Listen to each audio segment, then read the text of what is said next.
Hello friends, welcome to my channel. I'm going to read an opinion in the Hindu newspaper capturing urban dynamism in the 2027 census by Rijit Matthews and Raj Bhagat Palanichemi. The 2027 census will be the world's largest administrative exercise of its kind. The bedrock of India's policy, scheme design, and fiscal allocations, the census provides a snapshot of the lived reality of citizens. The 2027 census will have dedicated mobile apps for digital data collection, geotagging of buildings, and a real time to improve the accuracy and efficiency of the exercise. Recognizing transitional areas, capturing a comprehensive snapshot of the Indian populace requires another critical step, recognizing transitional urban areas. According to official communications, Census 2027 proposes to retain the same definition of an urban area that was used in Census 2011 to ensure uniformity of comparison. However, India already has a comparatively conservative definition of what constitutes urban with a threefold criterion: population size, population density, and economic parameters. It also follows a binary classification of urban and rural, which does not capture peri-urban areas that are often located on the peripheries of cities and in villages that are transitioning to urban in situ. For instance, studies by the World Bank show that even in 2010, the share of India's population living in areas with urban-like features was 55.3%.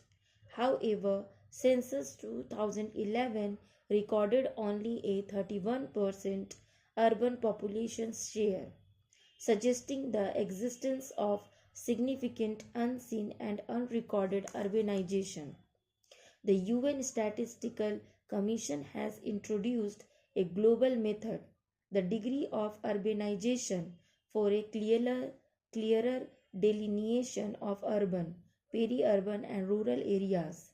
The Census 2027 could adopt a similar intervention to recognize peri-urban areas that typically fall under rural governance and could benefit from targeted attention for plant growth and provision of basic services. Delhi is said to be among the world's 5 largest agglomerations by population based on UN estimates.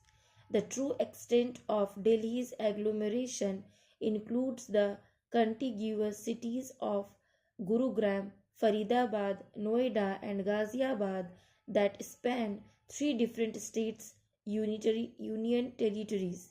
The UN considers such agglomerations by their true extent rather than by administrative boundaries, but the census records them separately by their constituent urban local bodies, districts, and state boundaries, thereby obscuring the scale of their massive interconnected urban footprint.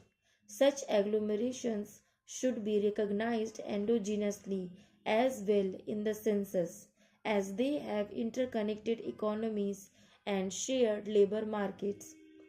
A spatial approach. How can this be done?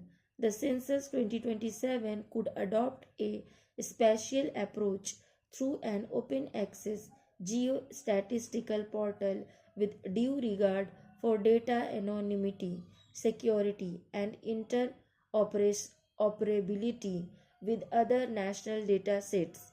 Such visual dashboards can dynamically reveal the true spatial extent of agglomerations, highlighting where peri-urban growth is occurring, In addition to standard tabular data downloads, thematic visualizations like maps can spotlight areas that are under provisioned in basic services or have high population density, thus providing deeper insights for effective implementation of municipal schemes. Municipal bodies could also be encouraged to update their information in real time instead of waiting for the next decennial census based on agreed protocols and processes with the census. This will also foster a spirit of healthy competition among urban local bodies to showcase their progress in improving access to basic services. The dynamic modifications to ward and municipal boundaries to which statistical data are tagged often make it difficult to study the changing patterns over time. One of the ways to mitigate this issue is to use static spatial grids such as a 1 into 1 kilometer grid as an additional overlay amenable to administrative boundaries. Data interpolation from irregular administrative boundaries to regular grids could lead to distortions, and if the grids are too minute, they can also pose privacy and social concerns. This can be overcome with blended indicator based themes that only show underserved areas and mask sensitive information such as caste or income groups. Similarly, blended data of age, ability, housing conditions, and service provision labels, when overlaid with climate hazard data, provides insights on vulnerable areas that require climate proof investments.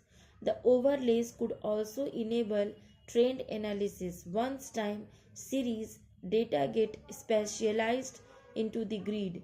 Globally, such geostatistical formats have been adopted successfully by Mexico's INEGI and Britain's Ordnance Survey and Environmental Information Data Center. India could also explore adopting a similar context relevant and anonymized adaptation to enable targeted actions for a rapidly urbanizing India. Even as India's fertility rates decline, the country continues to grow on the back of its past population momentum. In this context, adopting a geostatistical approach with a modular framework along with the current statistical portal can greatly support policymakers, academia, the private sector, civil society groups, and homegrown startups to build innovative solutions. The approach can also be integrated with other government platforms such as Gati Sakti or Digital Postal Index Number, which divides into India into a 4M into 4M grid addressing system and is aligned with the 2022 National Geospatial Policy.